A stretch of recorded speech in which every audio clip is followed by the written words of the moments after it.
Assalamualaikum warahmatullahi wabarakatuh. Allah Subhanahu wa Ta'ala memberitahukan kepada para malaikat tentang penciptaan Adam alaihi salam.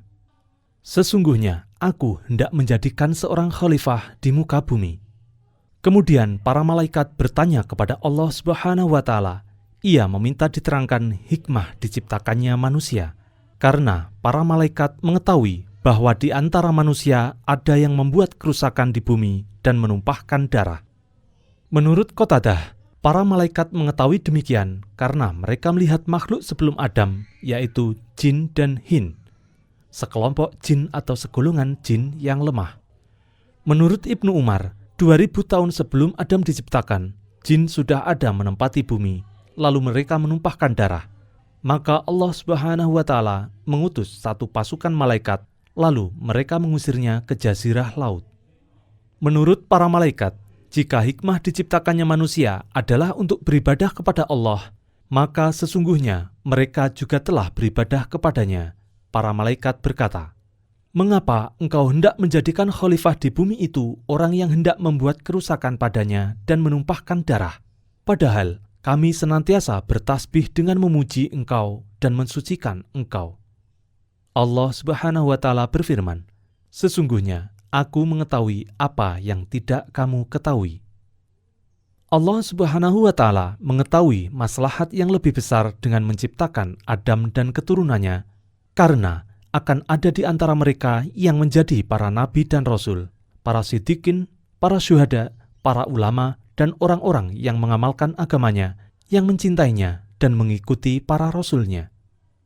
Allah Subhanahu wa Ta'ala menciptakan Adam alaihi salam dari tanah di bumi dan airnya, lalu membentuknya dengan bentuk yang sebaik-baiknya. Kemudian dia tiupkan ruh ke dalamnya. Maka jadilah dia sebagai manusia yang hidup dan terdiri dari daging, darah, dan tulang. Hari penciptaan Adam alaihi salam adalah hari Jumat, sesuai dengan sabda Rasulullah SAW. Sebaik-baik hari yang matahari terbit padanya adalah hari Jumat. Pada hari itu Adam diciptakan, pada hari itu ia dimasukkan ke surga, dan pada hari itu ia dikeluarkan darinya, dan kiamat tidaklah ada kecuali pada hari Jumat.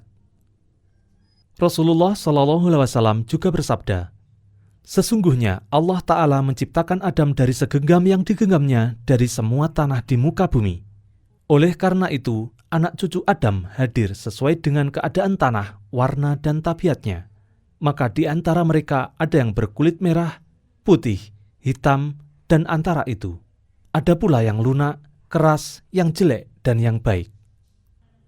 Setelah Adam hidup dan bisa bergerak, maka Allah Subhanahu wa Ta'ala mengajarkan kepadanya nama-nama segala sesuatu. Allah Ta'ala berfirman, "Dan dia mengajarkan kepada Adam nama-nama benda-benda seluruhnya." Kemudian Allah Subhanahu wa Ta'ala ingin menunjukkan keutamaan Adam dan kedudukannya di sisinya kepada para malaikat. Maka dia tunjukkan kepada malaikat segala sesuatu yang telah diajarkan kepada Adam. Allah Subhanahu wa Ta'ala berfirman, "Sebutkanlah kepadaku nama benda-benda itu jika kamu memang benar orang-orang yang benar." Maka para malaikat pun menjawab, "Maha suci engkau, tidak ada yang kami ketahui selain dari apa yang telah engkau ajarkan kepada kami." Maka Allah Subhanahu wa Ta'ala memerintahkan kepada Adam untuk memberitahukan kepada mereka nama-nama benda yang tidak diketahui oleh para malaikat. Mulailah Adam menyebutkan nama-nama benda yang diperlihatkan kepadanya. Ketika itu Allah Subhanahu wa Ta'ala berfirman kepada para malaikat, "Bukankah sudah aku katakan kepadamu bahwa sesungguhnya aku mengetahui rahasia langit dan bumi, dan mengetahui apa yang kamu lahirkan dan apa yang kamu sembunyikan?" Selanjutnya, terjadilah dialog antara Adam alaihi salam dengan para malaikat sebagaimana yang diceritakan Rasulullah SAW. Allah Subhanahu wa Ta'ala menciptakan Adam dengan tingginya 60 hasta.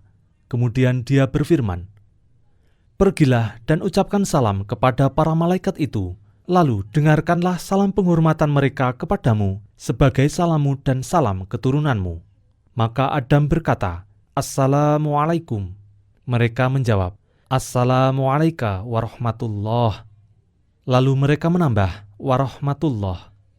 Maka setiap orang yang masuk ke surga mengikuti rupa Adam dan bentuk makhluk senantiasa berkurang semakin pendek hingga sekarang. Lalu Allah Subhanahu wa Ta'ala memerintahkan para malaikat untuk sujud kepada Adam untuk menghormatinya. Maka mereka pun sujud kecuali iblis. Ia menolak sujud dan bersikap sombong terhadap perintah Tuhannya. Lalu Allah Subhanahu wa Ta'ala bertanya kepadanya, "Wahai iblis, apa yang menghalangimu sujud kepada yang telah kuciptakan dengan kedua tanganku? Apakah kamu menyombongkan diri ataukah kamu merasa termasuk orang-orang yang lebih tinggi?"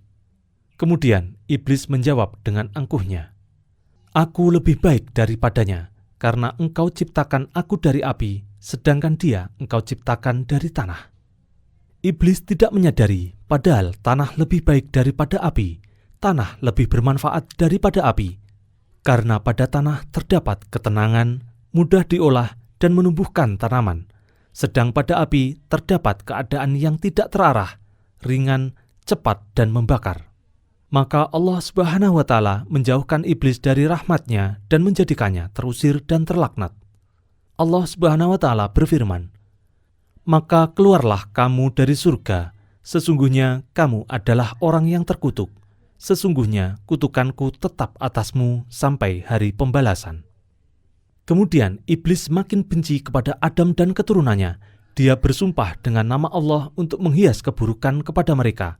Iblis berkata, "Demi kekuasaan engkau, aku akan menyesatkan mereka semuanya, kecuali hamba-hambamu yang ikhlas di antara mereka." Maka Allah Subhanahu wa Ta'ala berfirman kepadanya, "Sesungguhnya aku pasti akan memenuhi neraka jahanam dengan jenis kamu dan dengan orang-orang yang mengikuti kamu di antara mereka semuanya." Ibnu Mas'ud serta beberapa orang sahabat mengatakan, iblis dikeluarkan dari surga dan Adam ditempatkan di surga. Maka Adam berjalan-jalan di surga sendiri tanpa ada pasangan yang dapat menenteramkannya. Ia pun tidur. Ketika bangun, ternyata di dekat kepalanya ada seorang wanita yang duduk. Allah Subhanahu wa Ta'ala menciptakannya dari tulang rusuknya. Lalu Nabi Adam alaihissalam bertanya kepadanya, "Siapakah engkau?" Ia menjawab, "Seorang wanita." Adam kemudian bertanya lagi, "Untuk apa engkau diciptakan?" Maka ia menjawab, "Agar engkau dapat merasa tentram denganku." Kemudian para malaikat berkata kepada Nabi Adam alaihissalam, "Siapa namanya, wahai Adam?" Maka Adam alaihissalam menjawab, "Hawa." Para malaikat bertanya lagi, "Mengapa disebut Hawa?" Kemudian Adam alaihissalam menjawab, "Karena ia diciptakan dari sesuatu yang hidup." Allah Subhanahu wa Ta'ala memerintahkan Adam dan istrinya Hawa untuk tinggal di surga dan memakan buah-buahan yang ada di sana, serta menjauhi sebuah pohon sebagai ujian kepada keduanya.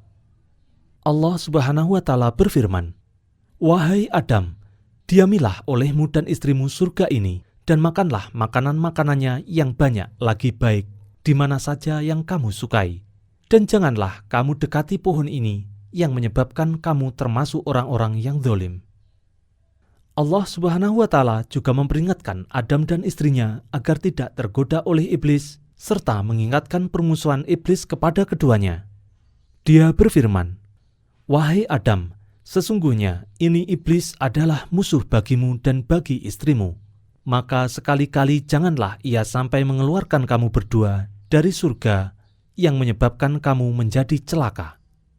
Kemudian mulailah iblis berpikir tentang cara menyesatkan Adam dan Hawa. Setelah berhasil menemukan caranya, maka ia pun melakukan rencananya itu. Ia pun mendatangi Adam dan Hawa, lalu ia berkata, "Wahai Adam, maukah kutunjukkan kepadamu pohon kekekalan dan kerajaan yang tidak akan binasa?" Maka Adam dan Hawa membenarkan ucapan iblis itu karena iblis bersumpah atas nama Allah. Mereka berpikir tidak mungkin ada seorang yang berani bersumpah secara dusta dengan nama Allah. Maka Adam dan Hawa pun pergi mendatangi pohon itu dan memakan buahnya. Ketika itulah terjadi peristiwa yang mengejutkan. Keduanya terbuka auratnya dan telanjang karena maksiatnya, dan keduanya pun merasa malu dan sedih sekali. Segeralah keduanya mendatangi pepohonan dan memetik daun-daunnya untuk menutupi auratnya. Allah Subhanahu wa Ta'ala berfirman kepada Adam dan Hawa, Bukankah aku telah melarang kamu berdua dari pohon kayu itu, dan aku katakan kepadamu, sesungguhnya setan itu adalah musuh yang nyata bagi kamu berdua. Ketika itu, Adam dan Hawa sangat menyesal karena telah bermaksiat kepada Allah Subhanahu wa Ta'ala. Kemudian keduanya bertobat dan beristighfar. Keduanya berkata, "Ya Tuhan kami telah menganiaya diri kami sendiri. Dan jika Engkau tidak mengampuni kami dan memberikan rahmat kepada kami, niscaya kami termasuk orang-orang yang rugi." Setelah Adam dan Hawa menyesal dan beristighfar, maka Allah Subhanahu wa Ta'ala menerima taubatnya dan memerintahkan keduanya untuk turun ke bumi dan hidup di sana. Wallahu a'lam bishawab. Wassalamualaikum warahmatullahi wabarakatuh.